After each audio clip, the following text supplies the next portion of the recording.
বিটলামি আমার লগে করবা না। আমার ঘাড়ের একটা রক তেরা, সেটা জানো না? ভাই ওই ধর সত্যরত্ব কয় কি? এই সত্যি তুই এমন কেন রে ভাই কত?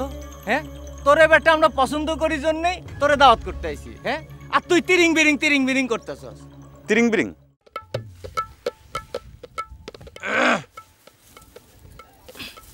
কি কাহিনী কি? এই অসময়ে এই জায়গা কি? উদ্দেশ্য তো ভালো মনে হইতেছে না। ওই কথা কস না কেন? কি জন্য আইছস? এই সত্যি তুই আমারে দেহস নাই? দেখছি হ্যাঁ দেখছি, আপনি তো বড় ভাই, কিছু কইলে পরে ভাববেন যে বেয়াদবি করতেছি, এই জন্য আপনারা কিছু কই নাই। তুই আমারে দেওয়ার পরও তুই ওর সাথে এরকম জেরা করতেছিস কি জন্য? আমি তো কিছু মনে করতে পারি না? ও, আপনি এখনো কিছু মনে করেন নাই?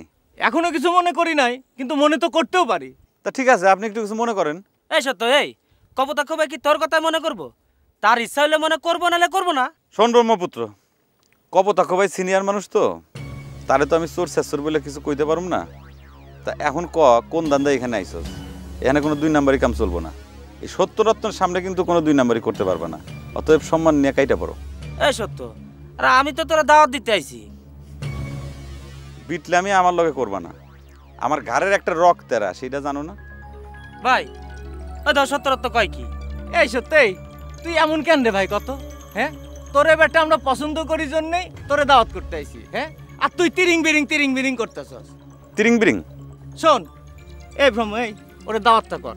শোন সত্য, আজ সন্ধ্যায় সংগ্রহালয়ে আমাগো কবি ও তগু কবি কবি অর্ধগুপ্তের একক কবিতা সন্ধ্যার আসর। চলে আসিস কিন্তু, না করলে চলবো না। হ সত্যরত্ন, তুই বেহুদা আমাকে কাছ থেকে দূরে সরে থাকস, বুঝছস? তোরা আর আমরা আর তোরা। হ্যাঁ আমরাই তো। তুই বেহুদা আমাকে সাথে ফারফার করস। এত দূরে থাকার কোনো মানে হয় না সত্যরত্ন। চলে আসিস। হ্যাঁ আচ্ছা, আজকে সন্ধ্যায় কি কবিতা সত্যি সত্যি সংগ্রহালয়ে কবিতা পাঠ করবো? হ্যাঁ আমগো কইছে সবাই রে জানাইতে। তুই আসবি কিন্তু। হ্যাঁ তুই আসিস। আসিস। হ্যাঁ দেখুন না, যা।